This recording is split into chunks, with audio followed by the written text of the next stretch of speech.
Fala pessoal, sejam bem-vindos ao podcast Cara dos Esportes, nosso episódio semanal sobre NBA. Tá acabando episódios semanais, logo a gente vai voltar a 2 episódios por semana sobre NBA. Temporada tá chegando, tá rolando pré-temporada inclusive já times jogando. A gente já viu Chris Paul em quadra pelo Golden State Warriors, por exemplo. No episódio de hoje seguiremos na nossa série de previews, vamos falar da divisão sudoeste da NBA, divisão do Memphis Grizzlies, New Orleans Pelicans, Dallas Mavericks, Houston Rockets e San Antonio Spurs. Antes, como eu prometi já há algum tempo, eu postei meu vídeo com os 10 melhores jogadores da história da NBA, na minha opinião. Muita polêmica nos comentários lá no Instagram, no TikTok. Eu vou expandir um pouco aqui, e quem vai me ajudar a debater sobre essa lista é o Vitor Buratini, o Buras lá do Camisa 23. Eu pedi pra ele anotar todos os hot takes deles, as discordâncias da lista que a gente vai debater aqui hoje. Vou tocar em 2 pontos que o pessoal citou muito, que é Shaq e Kobe, porque, spoiler alert, os dois não estão no meu top 10 e eu vou explicar o porquê. Buras, antes de entrar na lista em si, a sua lista pessoal é muito diferente da minha? Não. A minha lista pessoal tem inclusive os 10 mesmos nomes que a sua, né? Então na minha também não tem Kobe e Shaq. Mas ali com uma ou outra mudança, assim, nenhum jogador eu, por exemplo, colocaria 3 posições acima. No máximo mudar uma ou outra. Uhum. Achei bem coerente e acho que eu também seria bem xingado. Isso é normal. Se eu não tivesse colocado determinado jogador, tivesse colocado Kobe, os comentários teriam sido: pô, como que o fulano tá? Ele é melhor que o Kobe. Sim. Ou o Shaq, não, como que o Shaq tá e não tá o Kobe e tal. É assim, e eu não me importo mais. Se a pessoa discordar e não me xingar, eu não tenho problema nenhum. Não deixe de seguir aqui o podcast no Spotify, no aplicativo de podcast que você está escutando. Se você estiver no YouTube, se inscreve no canal, deixa like. Se estiver no Spotify, deixa 5 estrelas. Indica pros amigos aí que são fãs de NBA e NFL também, né? A gente faz uma baita cobertura da NFL aqui no podcast Cara dos Esportes. Episódio toda madrugada de domingo pra segunda, tem episódio novo passando por todos os jogos do domingo. Tem episódio também na quarta-feira, tem preview da rodada que é exclusivo para apoiadores. Se você quiser se tornar apoiador, link tá na descrição. Dados os recados, vamos entrar na lista do 10º lugar ao primeiro. Hakeem Olajuwon, lenda do Houston Rockets, na 10ª colocação. Stephen Curry, 9ª colocação. Will Chamberlain, em 8º. Tim Duncan, em 7º. Larry Bird, na 6ª colocação. Magic Johnson, na 5ª colocação. Bill Russell, na 4ª colocação. Kareem Abdul-Jabbar, na 3ª. LeBron James, na 2ª colocação. E Michael Jordan, em 1º. Essa é a minha lista. Eu quero começar pelo Shaq e Kobe. Buras, antes da gente entrar nas suas... o que você mudaria e tal. Porque foi um ponto que, assim, teve centenas de comentários e 90% dos comentários eram criticando a ausência do Kobe. O Kobe tava na discussão aqui pra mim, nessa lista. Essa lista aqui, 10º lugar, que é engraçado, né? Porque eu vejo essa lista muito em tiers, né? Em categorias. Porque parece que do 10º pro 11º é um abismo, o cara não entrou, então ele não presta. Não é isso. Sim. Eu vejo essa lista da seguinte forma. Eu acho que o top 2 é destacado. Eu acho que Michael Jordan e LeBron estão longe dos demais. Eu vejo uma segunda tier ali com o Kareem, Bill Russell, Magic Johnson, Larry Bird, Tim Duncan, Wilt e Curry. Basicamente ali eu acho que a distância não é tão grande dentro desse grupo. E na 10ª colocação, eu fiquei muito em dúvida entre 3 jogadores. O Hakeem Olajuwon, que foi a minha escolha. O Shaquille O'Neal e o Kobe Bryant. Eu quebrei a cabeça aqui e no final eu optei pelo Hakeem. E eu não acho nenhum absurdo, obviamente, né? Que é a minha escolha. Mas o Hakeem é um dos melhores jogadores da história da NBA. Ele não só é um cara que venceu MVP, ele é um de 3 jogadores a vencer MVP e Defensor do Ano numa só temporada, na mesma temporada. Ele é um cara campeão. Ele foi escolhido antes do Michael Jordan no draft. E ele é tão absurdo que a gente olha assim e fala, claro, você deveria ter escolhido o Michael Jordan, sim, mas também não é um maior dos absurdos. Absurdo. Porque ainda mais numa época que o pivô tinha uma importância muito maior do que hoje em dia, né? Eu não acho um absurdo. 2 vezes campeão, 2 vezes MVP das finais, 6 vezes primeiro time ao NBA, 3 vezes segundo time, 3 vezes terceiro time, 4 vezes, 5 vezes primeiro time All Defense, 2 vezes defensor do ano. Você tá falando de lendas aqui e a diferença é muito pouca. E eu acho que o Hakeem, ele leva vantagem em relação ao Shaq e ao Kobe. Seria Hakeem 10º, Shaq 11º e Kobe Bryant 12º seria a minha lista. O único ponto que eu discordo veementemente, se você falar, não, Kobe é top 10, ok. Eu discordo veementemente quem coloca, não, Kobe é top 5. Eu vi gente colocando Kobe top 3. Isso pra mim é absurdo. Mas é muito próximo. Mas Hakeem 10º, Shaq 11º, Kobe 12º. É a minha lista no geral. Buras, o que você acha? Eu concordo com o 11º e 12º. Pra mim é meio indiscutível que o Shaq é maior do que o Kobe. Sim. Acho que se você vai colocar o Kobe no top 10, você tem que colocar o Shaq no mínimo acima dele. Por todas as conquistas, enfim. Pô, o Shaq... Ele era o principal jogador quando eles conquistaram o tricampeonato, né? O Kobe era o segundo jogador. É um dos jogadores mais dominantes da história. Então, pra mim, é meio indiscutível que ele é melhor individualmente que o Kobe, o que não é nenhum demérito também. O meu único take sobre o que você falou sobre essa parte é que eu colocaria o Curry nesse tier deles, né? Não um tier acima ainda. Isso tudo pode mudar até o fim da carreira do Curry. Porque, sim, tá assim, no auge ainda. Tá? Eu acho que eu só vou conseguir analisar totalmente o jogador que hoje está em atividade quando ele parar. Mas eu ainda colocaria o Curry num tier abaixo, que também não tem nenhum problema. E eu colocaria ele na 10ª e o Hakeem na 9ª, na minha lista pessoal. Acho que o Hakeem, é o maior... Se não é o maior defensor da história, tá no top 3. Acho que, se eu não me engano, é o jogador com mais tocos na história da liga. Com mais tocos e roubos de bola. Foi dominante. Não é? Em tocos, eu acho que é o Hakeem, cara. Eu vou olhar aqui enquanto você fala. Se eu não me engano, talvez esteja errado, mas eu acho que é o Hakeem.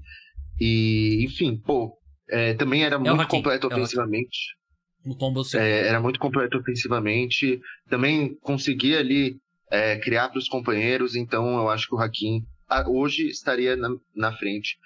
Até pelo que ele fez também pelo Houston Rockets, MVP das finais, enfim, era um absurdo. Mas eu concordo com essa parte do Kobe e do Shaq.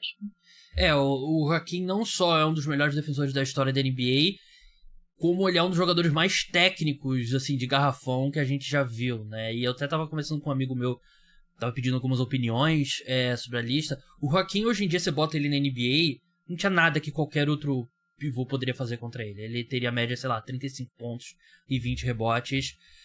Subindo aqui na lista, né? Você já adiantou, né? Você colocaria o Curry atrás do Hakeem, que eu acho que é justo. É difícil comparar realmente jogador que ainda tá em atividade com os que já se aposentaram, né? Tem 2 jogadores em atividade na minha lista, né? O Curry e o LeBron. Os 2 podem subir ainda, na minha opinião. Eu acho que Bom, vamos pro topo da lista. Michael Jordan na primeira colocação, LeBron na segunda. Quando eu faço listas, e eu amo fazer listas, sempre meus podcasts de NFL e de NBA,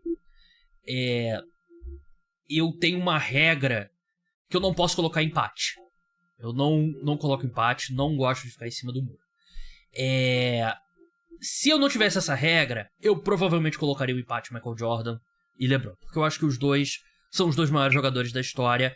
O Michael Jordan, o ápice dele foi mais dominante que o do LeBron. Só que o ápice do LeBron dura 15 anos, né? A gente tá no ápice do LeBron ainda, né? A longevidade dele é ímpar. Nunca existe um jogador tão durável. Ele é um cara que... Ele é um dos 3, 4 melhores jogadores da NBA, basicamente 15, 17 anos, né? Que é um absurdo se você parar pra pensar. Eu acredito que o LeBron eventualmente se tornará o número 1. Eu não acho que nunca vai ter um consenso, porque vai ser muito difícil pessoas mudarem a opinião, né?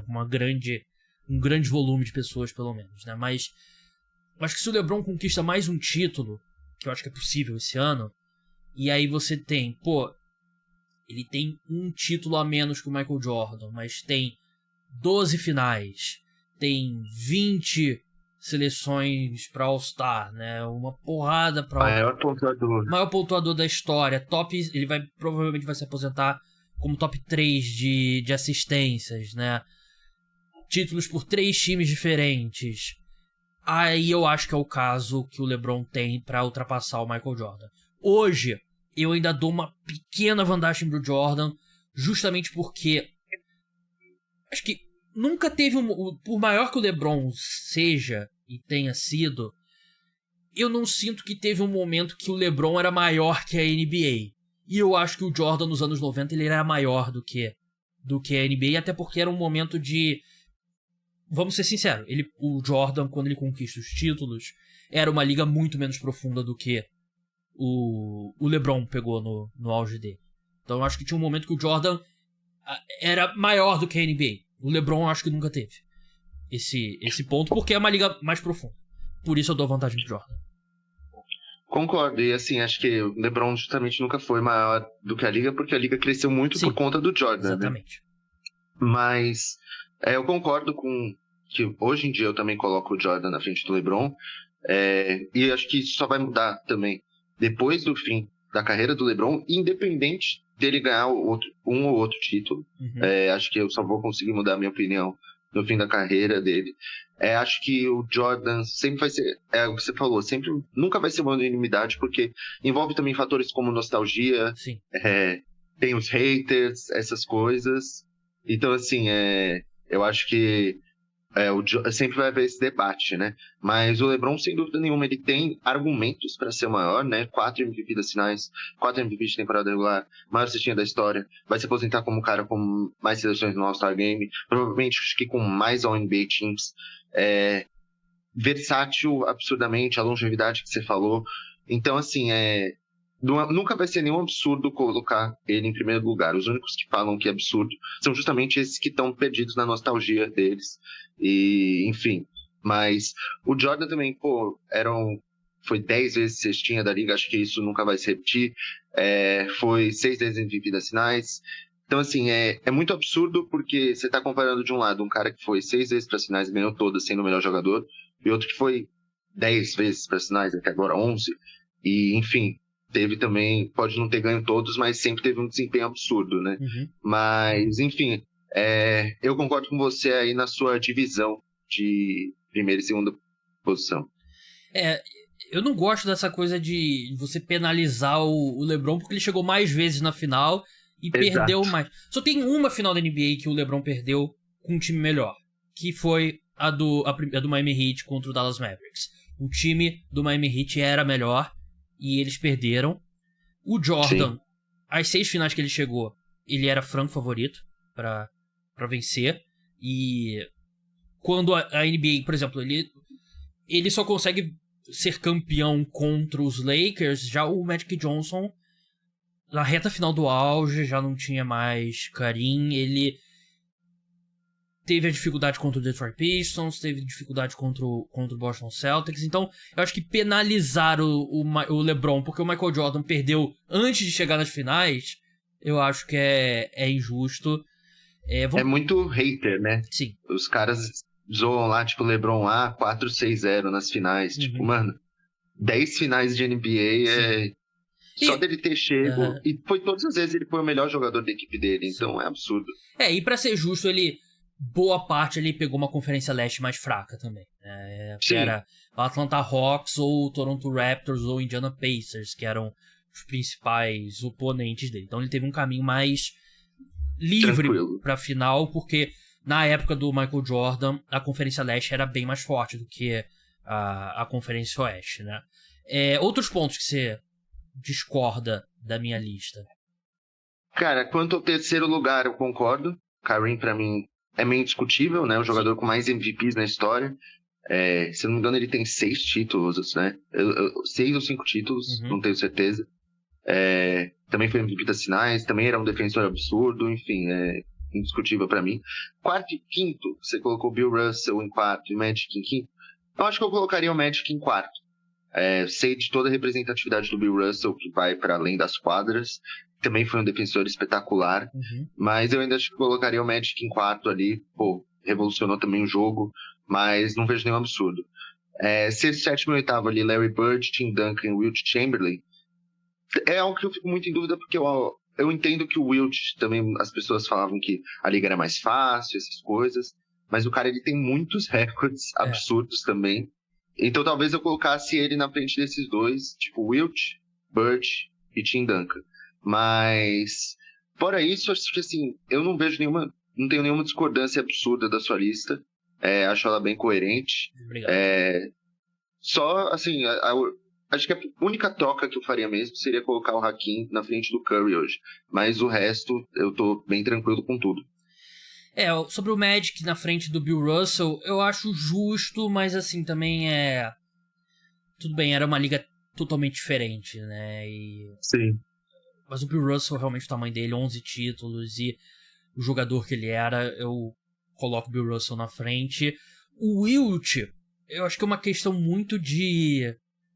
sei lá, é difícil. O Wilt é extremamente difícil porque... Sim. Ele, sei lá, talvez talento por talento seja o jogador mais talentoso da história do basquete. Claro que era um nível de competição bem mais baixo, né? Mas você vê os highlights dele, a vantagem que ele tinha em relação aos outros era absurda, né?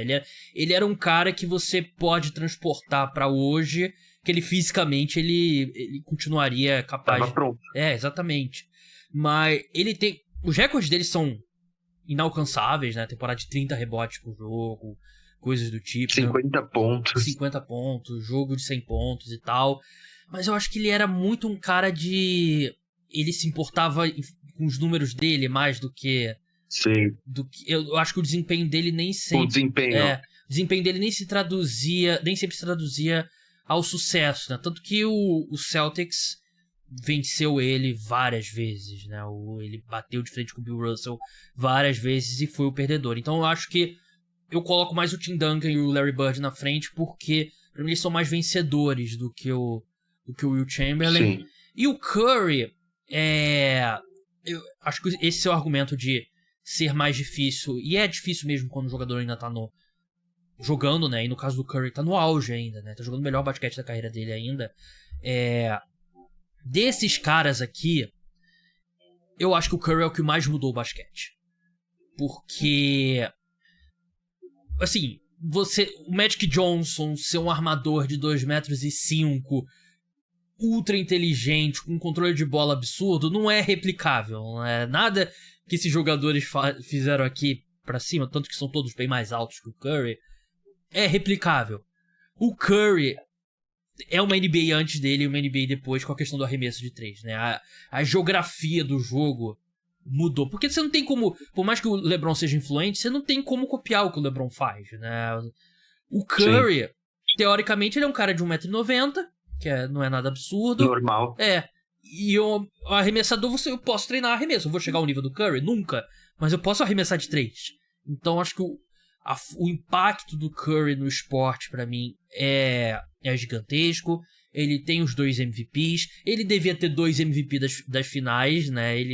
O Iguodala ganhou aquele ano, deveria ter sido o Curry.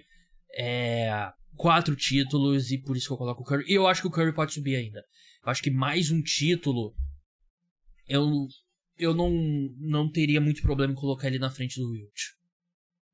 Eu concordo também, assim, acho que o Curry tem potencial para terminar ali no top 8. Acho que esse talvez seja o teto dele. Porque acho difícil ele pelo menos ultrapassar o Tim Duncan e o Larry Bird. Acho que ele teria que ganhar, sei lá, mais 2, 3 títulos, ganhar mais um MVP das finais. Mas o Curry vai terminar a carreira também com uma porrada de recorde aí relacionada à bola de 3. Ele também parece que vai ter, eu acho, uma carreira aí bem duradoura ainda. Eu acho que ele consegue jogar mais uns 5 anos no mínimo. Então ele tem tudo para quebrar e aumentar ainda mais os recordes dele e se tornar um cara cada vez mais consolidado no top 10, né? Porque ainda tem muita gente que acha um absurdo colocar ele no top 10 ao invés do Kobe. Mas acho que isso no fim da carreira não vai ser, assim, algo tão discutido. O Curry, assim, eu acho que ele tem mais, sei lá, uns 5 anos sendo um Curry o armador, o cara que cria e tal. E se ele quiser jogar até os 50 anos, como, sei lá, o Ray Allen do Miami Heat, como o Ray Allen do Miami Heat, Kyle Korver, eu acho que ele joga ainda, né? Porque o que ele faz como arremessador é absurdo. Pra gente encerrar esse assunto, fala um pouco sobre o Tim Duncan, porque muita gente... Eu vi alguns comentários falando... eu colocaria o Tim Duncan tá na lista e o Kobe não, é um absurdo, não sei o quê. Eu colocaria o Shaq no lugar do Tim Duncan. 5 vezes campeão, 2 vezes MVP, 3 vezes MVP das finais, 15 vezes All-Star, 10 vezes primeiro time All-NBA. O Tim Duncan, ele vai ser a estrela dessa era, a mais subestimada pelo jeito, né? Até porque o estilo de jogo dele não era ultra vistoso, mas eu, sinceramente, quem discorda do Tim Duncan como um dos 10 maiores da história, eu peço que você repense a sua opinião. Não, pra mim é impossível o Tim Duncan não ser top 10. É o maior defensor a nunca ter vencido o prêmio de defensor do ano. É o que você falou, ele não tinha um jogo plasticamente, acho que agradável para muitas pessoas, mas era extremamente eficiente. E acho que é isso que importa. Ele tinha um basquete vencedor, né? Uhum. Foi, junto com o Popovich, o grande responsável pela revolução do San Antonio Spurs, pela franquia hoje ser uma das maiores da liga, né? Eu acho que não é só o estilo de jogo, talvez, que faça com que ele seja subestimado, mas a própria personalidade dele, né? Porque não era um cara de falar muito, assim, talvez faltasse carisma nele, entre aspas, né? Isso a gente sabe que é importante na visão dos torcedores, impacta como eles veem os próprios jogadores em questão de talento, mas eu acho impossível o Tim Duncan não ser um dos 10 maiores da história. É o maior ala pivô aí de todos os tempos. Pra mim ele é indiscutivelmente maior do que o Shaq e o Kobe. Ninguém, vou colocar aqui no YouTube top 10 jogadas do Tim Duncan pra eu ver, né? Exato. Não tem isso, né? Não tem, clipezinho que rola ali no Instagram, né? Do dunk dele em cima de 3 pessoas ao mesmo tempo e, enfim, não tem muito isso, mas o Tim Duncan era um absurdo. Um dos jogadores mais vencedores, né? Você basicamente, ele tava no time e você vai vencer 50 jogos, 45 jogos, né? na temporada. Vamos seguir para mais um episódio do nosso preview de divisão, mas você tem mais algum ponto ou podemos seguir? Não, podemos seguir. Mas eu pretendo lançar minha lista em breve do 11º ao 20º, né? Então fiquem de olho lá no Instagram. Essa aí vai ser difícil. Essa vai ser difícil, vai ter muito mais gente para considerar. Tô nos estágios iniciais de começar a fazer essa lista. Mas vamos pro preview da divisão sudoeste. Divisão dos Grizzlies, Pelicans, Mavericks, Rockets e Spurs. Vamos começar pelo Memphis Grizzlies, que é um time que mudou significativamente o elenco, né?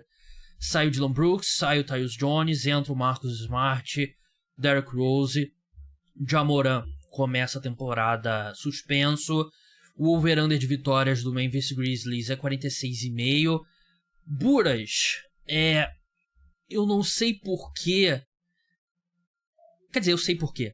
Mas eu acho que esse fato da suspensão do Ja Morant, eu acho que a chegada do Marcus Smart vai ser importante.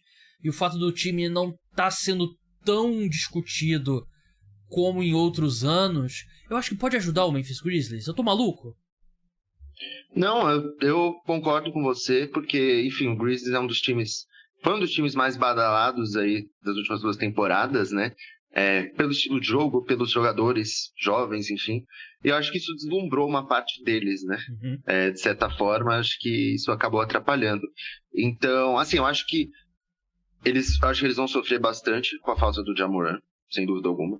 Ainda tô curioso para ver como vai ser essa escalação nesses jogos sem ele, e até mesmo com a volta dele, se eles vão usar agora Smart, Kennard e o Desmond Bane. Quando voltar o Ja Morant, vai ficar Morant, Smart, Bane.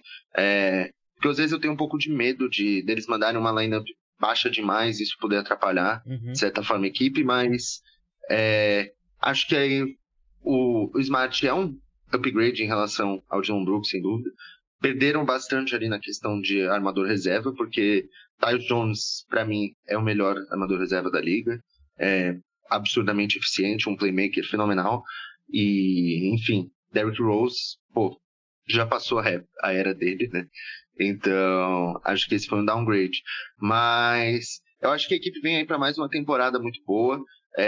São, se eu não me engano, 32 jogos, né, sem o Ja Morant. 25. 25? Se eles conseguirem ficar positivos nesses 25 jogos ali, terminar com 14 vitórias, mais ou menos, eu acho que vai ser o cenário perfeito para Memphis, né? Porque, enfim, vai estar sem sua super estrela e, pô, a gente sabe como fazem diferença elas na NBA. Acho que o Jaren Jackson Jr. precisa ter uma evolução nessa temporada. Eu sei que no último ano ele foi espetacular, líder em tocos na liga. Ele é um jogador ali bem moderno, né? É um ala pivô que sabe arremessar bem de 3. Mas eu acho que ele precisa evoluir muito ainda na questão dos rebotes, porque a gente viu aí na Copa do Mundo como isso acabou atrapalhando os Estados Unidos, e a gente sabe que isso pode atrapalhar o Memphis Grizzlies na ausência do Steven Adams, que é o principal reboteiro da equipe, né? Mas acho que o Memphis vem para mais uma boa temporada. Eu não apostaria neles, acho que para ter mando de quadra. Hoje eu não colocaria eles tendo mando de quadra, mas eu acho que eles vão se classificar direto para os playoffs. E, enfim, é o que eu falei, tudo depende de como eles vão desempenhar sem o Ja Morant. Se eles ficarem muito negativos, terminarem com, por exemplo, 9 vitórias só, aí a situação se complica bastante. Eu tava olhando aqui, o Brandon Clark, eu acho que seria um cara muito importante, ele não deve voltar nessa temporada, né, que eu acho que seria um baita desfalque, né, porque essa questão dos rebotes que você falou, né, eu tava vendo aqui, ele teve média de 6,8 rebotes na última temporada de Jaren Jackson Jr. É ridículo o cara do tamanho dele. 2,13, né? Um negócio assim. Porque impede eles de usar um lineup com ele na posição 5, né? Porque você precisa... Exato. Porque você tem que ter o Steven Adams ou ter algum pivô protegendo ali, pegando rebote. Porque o esquema do Memphis Grizzlies depende do Steven Adams, né? Porque ele pega muito rebote ofensivo e tal. Essa questão do lineup, né? Acho que a tendência com o time completo é ser Ja Morant, Smart e Desmond Bane, né, na posição 1, 2 e 3, que é um lineup baixo, né, ali vai ter quando você pegar um time, por exemplo, um Paul George da vida, vai ter uma vantagem de altura. O Desmond Bane e o Marcus Smart são muito fortes, mas eles não são compridos, né, acho que isso pode ser um problema, mas eu acho que não vai prejudicar tanto assim a equipe, ainda mais com o Jaren Jackson Jr. ali na proteção do aro. Eu me sentiria mais tranquilo. Claro que pra você pegar um jogador como Marcus Smart, você tem que abrir mão de alguma coisa, né? No caso foi o Tyus Jones e escolha de draft. Mas a gente tem... Eu sempre lembro aqui, né? Aqueles números. O Grizzlies tem uma campanha melhor com o Tyus Jones do que com o Ja Morant, né? Que é um absurdo. O Tyus Jones, concordo plenamente, é o melhor armador reserva da NBA, né? Então, a tendência é ter o Marcus Smart sendo o armador ali, enquanto o Ja Morant não volta.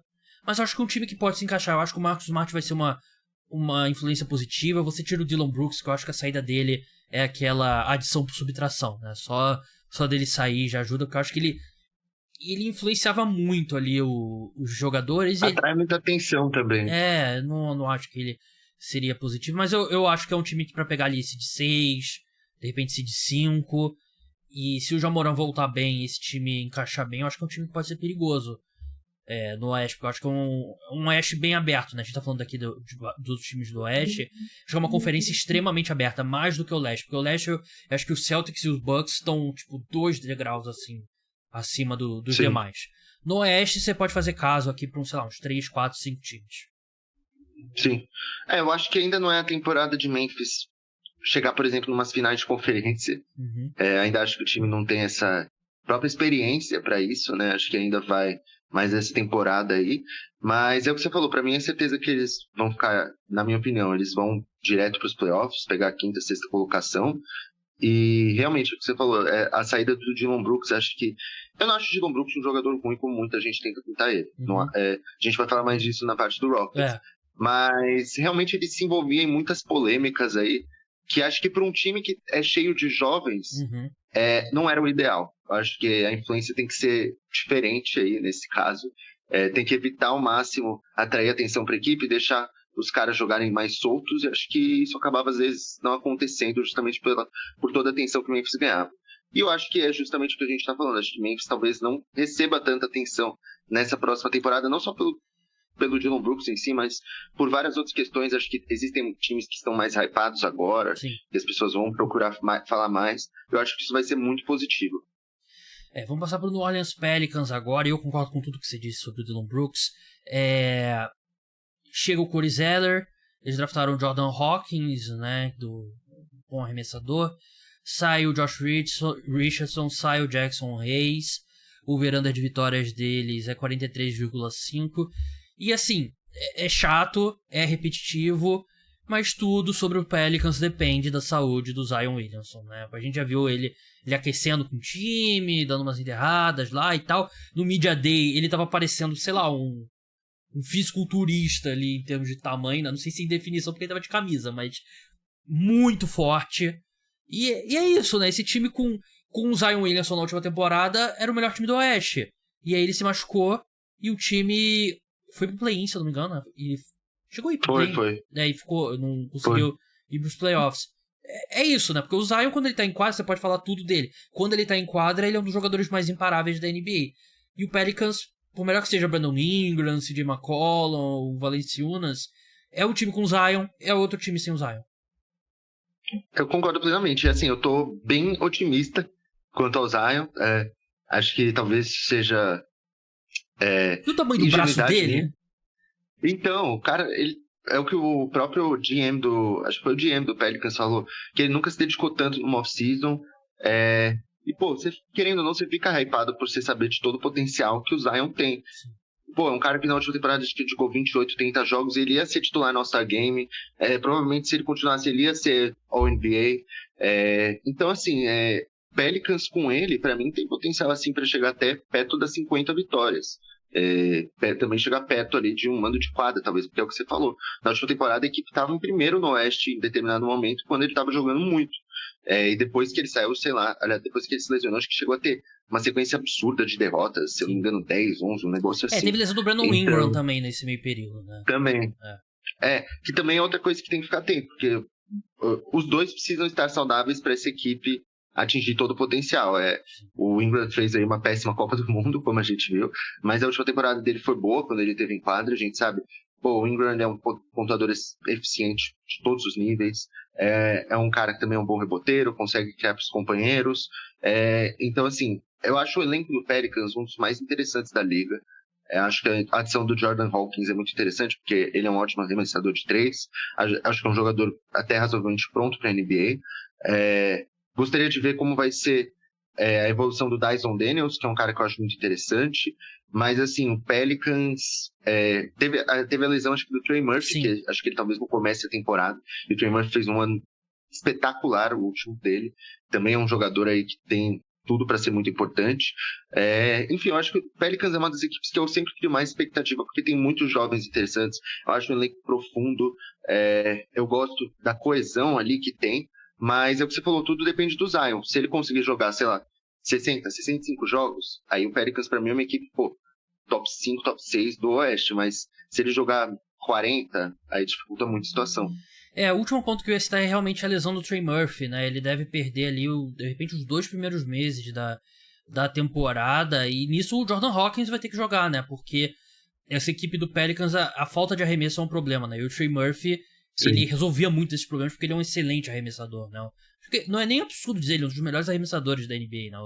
O Trey Murphy. E o Jordan Hawkins, ele entra como o cara que é arremessador mesmo. Acho que ele vai acabar jogando. O Dyson Daniels, eu concordo com você, acho que é um cara que pode dar um salto. Eu acho que daqueles caras ali pra gente ficar de olho, de jovem jogador que pode dar um salto, eu acho que ele é um desses caras.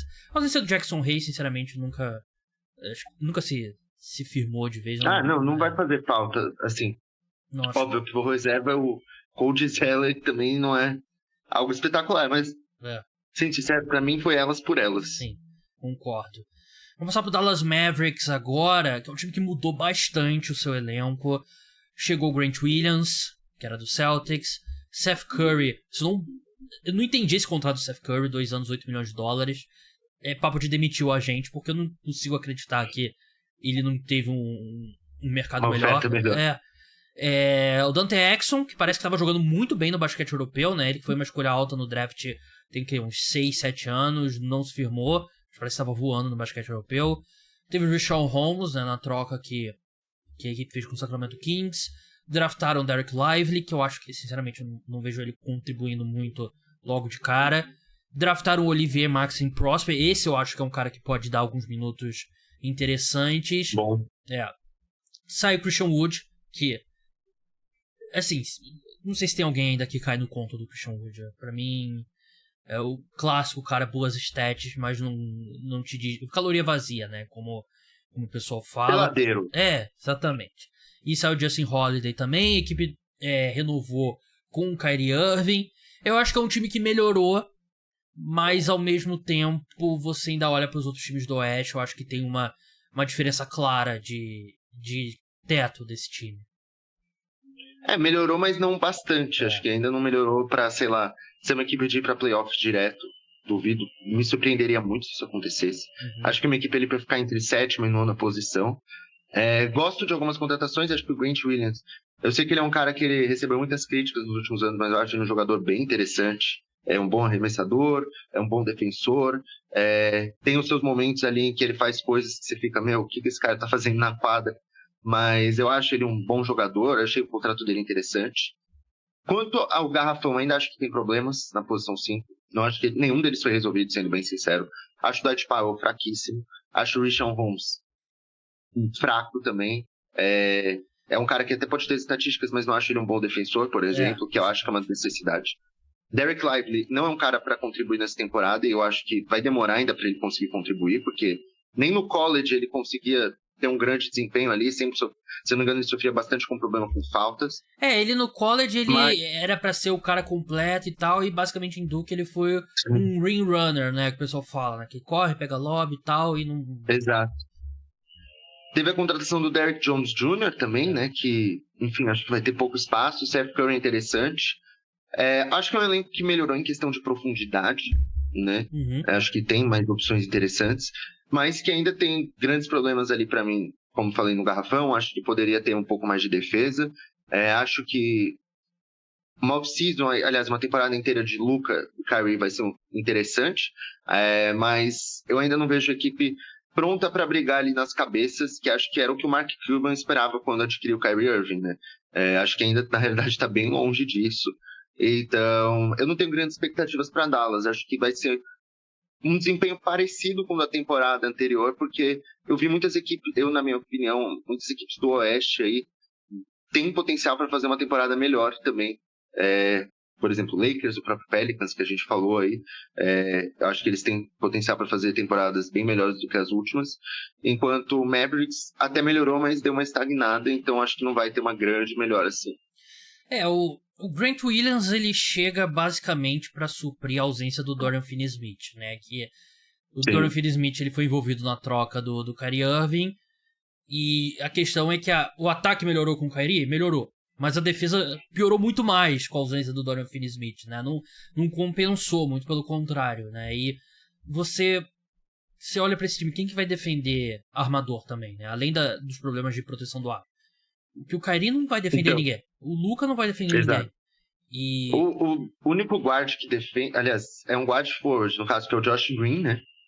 Que ele vai ser provavelmente titular na 3. Sim. Mas assim... também não é o bastante, né? Muito jovem. É um time muito vulnerável. É um time que tem tudo pra ter uma das piores defesas da NBA. E ainda é uma questão que vai ser o Luka batendo a bola. E aí, de vez em quando, vai ser o Kyrie Irving batendo a bola, né? Não tem... E a gente... É o time pra fazer 130 pontos e tomar 128. Sim, e ser varrido na primeira rodada dos playoffs. Exato. Porque eu não... Eu até acho que, assim, dentro das possibilidades... Eu não gostei da escolha do Derek Lively. Eu acho que a troca que eles fizeram, no geral, é justificável, apesar de eu concordar com você que o Richaun Holmes, ele não resolve o teu problema no garrafão, porque ele é um péssimo defensor. Por isso que ele não jogava em Sacramento, né? A gente viu todos os problemas que os Kings tiveram com o Sabonis na série contra os Warriors, e ainda assim o Richaun Holmes não estava jogando. Não jogou. E eu acho que eles não tinham muito espaço para melhorar significativamente o elenco. Acho que dentro do que eles podiam manobrar, eu até acho que eles fizeram um trabalho razoável. Só que o problema é que a troca com o Kyrie Irving, pelo Kyrie Irving, foi péssima, né? A troca com o Porzingis não deu certo, e aí eles se desfazem do Porzingis, aí faz a troca do Kyrie Irving, e são trocas que você bota as fichas lá no meio da mesa, só que não eleva, né? Nenhum desses caras é o parceiro que o Luka precisava, né? Então acho que esse 44,5 acho que é basicamente a linha correta aqui do Mavericks. Talvez eu iria de um pouquinho under aqui, menos de 44,5, 4,5, mas eu também não... Eu acho que é possível vencer mais do que isso. Houston Rockets, time que mais se reforçou nessa temporada. Trouxe o Fred VanVleet, trouxe o Jeff Green, trouxe o Jock Landale, Dillon Brooks, draftou o Amen Thompson, que parece estar treinando muito bem. Draftou o Cam Whitmore, que parece que caiu muito mais do que a gente esperava. A questão aqui, Buras, é que eu sinto que o Rockets tentou apressar a linha do tempo da equipe, trazendo o VanVleet, Dillon Brooks, jogadores caros, mas eu não acho que é o caminho certo. Eu acho que esse time, o over-under de vitórias é 31,5, acho que já diz bastante a expectativa, e eu acho que era um time que se beneficiaria muito mais em ter... deixar o Amen Thompson cometer erros, deixar o Jalen Green ter a bola. Eu acho que eu entendo o VanVleet, mas o VanVleet e o Dillon Brooks eu não sou fã. Eu acho que é um time que nem vai conseguir dar muitas oportunidades pro Amen Thompson se desenvolver, ou para você descobrir o que você tem no Jalen Green, e nem vai ser competitivo. Eu acho que vai ficar meio que no limbo ali. Pra mim é indiscutível que eles vão ter uma melhora. Isso é o mínimo, assim, porque foi o pior time da NBA, assim, é o pior time da NBA nas últimas 3 temporadas. Mas vai ser aquela melhora, assim, não vai ter uma escolha top 3, mas vai ficar ali nas 10 primeiras, sabe? Tu vai ter vai pagar $80 milhões por ano pro Brooks e pro VanVleet pra ter a 12ª campanha no Oeste. Exato. E assim, eles, no próximo draft, isso me deixa muito feliz, porque é a escolha do Thunder protegida top 4, do Rockets. Então, e eu acho que eles não vão ficar no top 4, acho que eles vão ficar ali no 6º, 7º. Porque realmente, eu acredito que vai ter uma melhora ali. Acho que o VanVleet pode ganhar alguns jogos, mas é a questão, quanto de tempo ele vai ter de jogo, né? Quanto de tempo ele vai tirar do Jalen Green e do próprio Amen Thompson. Porque assim, a gente viu aí que o Kevin Porter Jr. não vai jogar mais pela equipe. Talvez ele nem jogue mais na NBA, é bem provável. Se bem que a gente achava isso do Miles Bridges também, né? Mas pelo menos na próxima temporada eu acho difícil. E Fred VanVleet então vai pegar todos os minutos que seriam dele. Acho que o VanVleet ele não vai para uma equipe para jogar menos que 30 minutos por jogo. Então ele vai pegar boa parte desses minutos vem justamente do Jalen Green e do Amen Thompson. Acho que talvez teria compensado pegar um jogador não tão bom, assim, um veterano que não precise de tanto tempo de jogo, mas que pudesse ajudar ali no vestiário. Acho que o Dillon Brooks também é muito questionável, assim, o salário dele é muito questionável, obviamente, acho que ninguém duvida disso. Eu acho que ele é um jogador que ainda tem espaço na NBA, acho ele um dos melhores defensores de perímetro da NBA, mas acho que pro Rockets faz menos sentido ainda, porque a equipe tem ali o Tyree Eason e o Cam Whitmore para a posição que é do Dillon Brooks. Então, assim, ele vai talvez tirar espaço dos dois, que são... Tyree Eason fez uma ótima temporada passada, foi um dos novatos aí que melhor no quesito de defesa, e o Cam Whitmore vem de uma Summer League espetacular, é um cara que tá todo mundo cheio de expectativa, né? Então, eu fico bem em dúvida quanto a essa contratação. Acho que o Jock Landale é interessante, por incrível que pareça, porque eu não acho que ele vai ter mais que 15 minutos por jogo. Acho que vai ficar 15, 18 minutos por jogo, talvez. Porque o Sengun é um cara que tem uma grande expectativa ali, né? E o Jeff Green, eu gosto da contratação dele, porque eu acho que ele é um veterano que é bem interessante, ele é um líder, vem de um título aí com o Denver Nuggets, né? Também um contrato de 1 ano só, ele já jogou em Houston. Então acho que é uma contratação legal. Acho que o Rockets vai chegar ali numas 30, 32 vitórias e passar longe dos playoffs novamente. E depende muito do desenvolvimento do Jalen Green também. Acho que ele teve os 2 primeiros anos assim bem estáveis, eu diria, né? Acho que a gente esperava um salto maior dele na segunda temporada.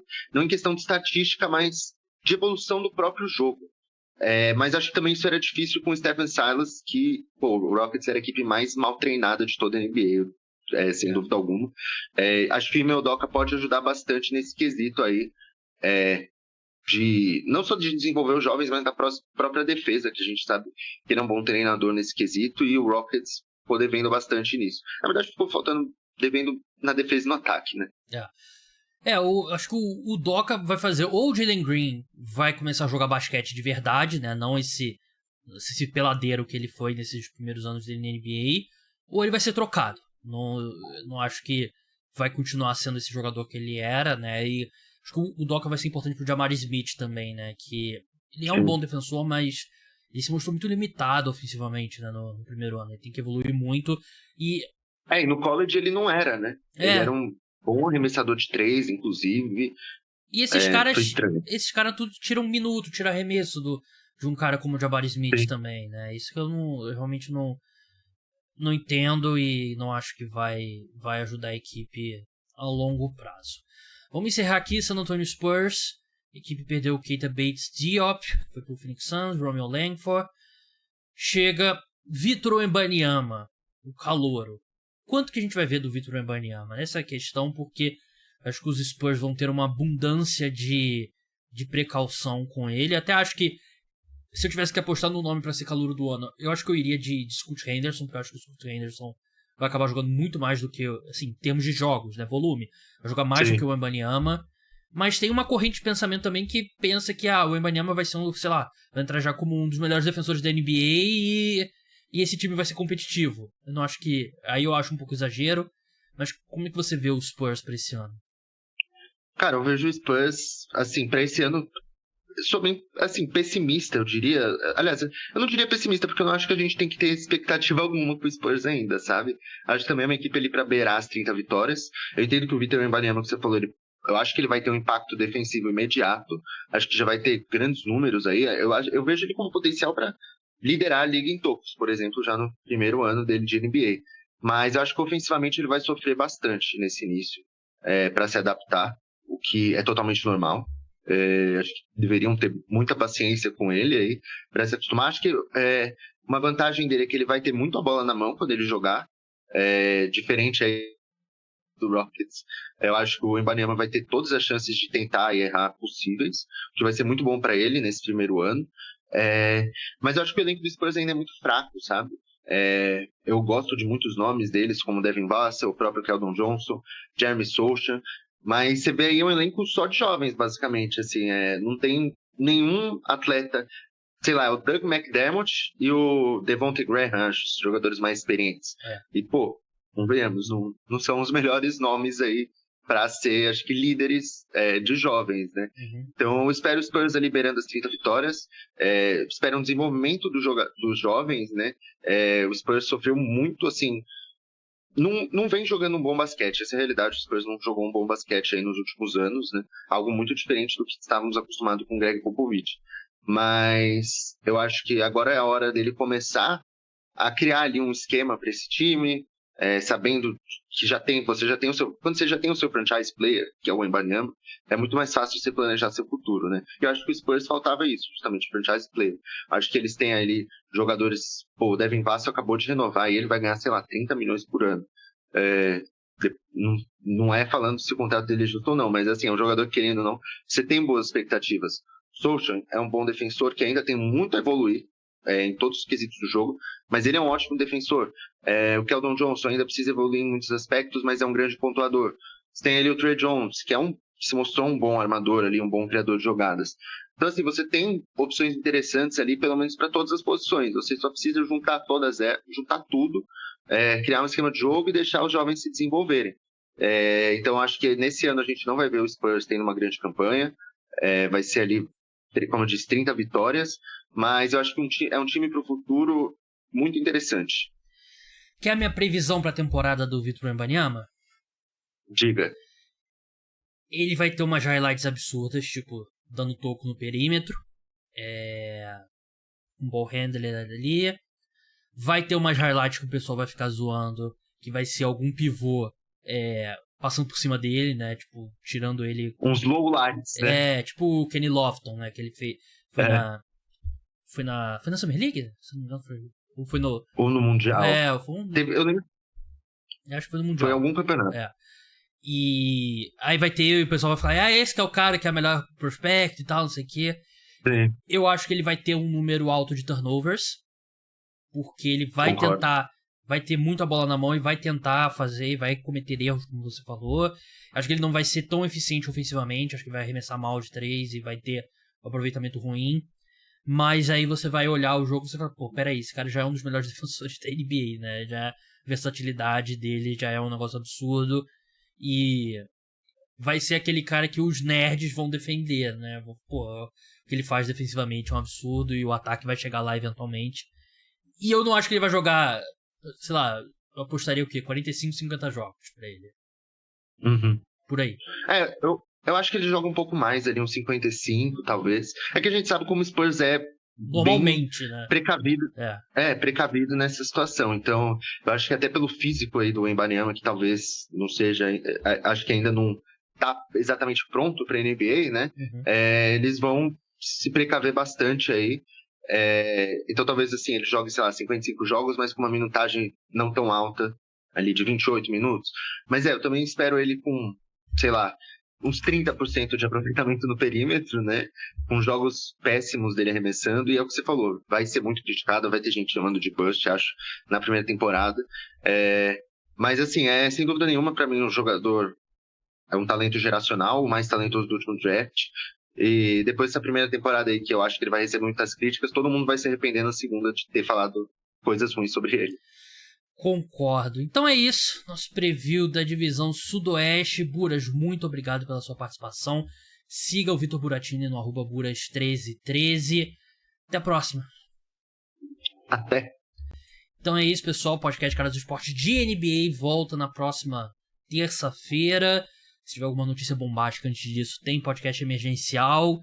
Então não deixe de deixar 5 estrelas, curtida, seguir aqui onde você está escutando o podcast. Siga o Buras lá no Twitter também. Então até a próxima. Tchau!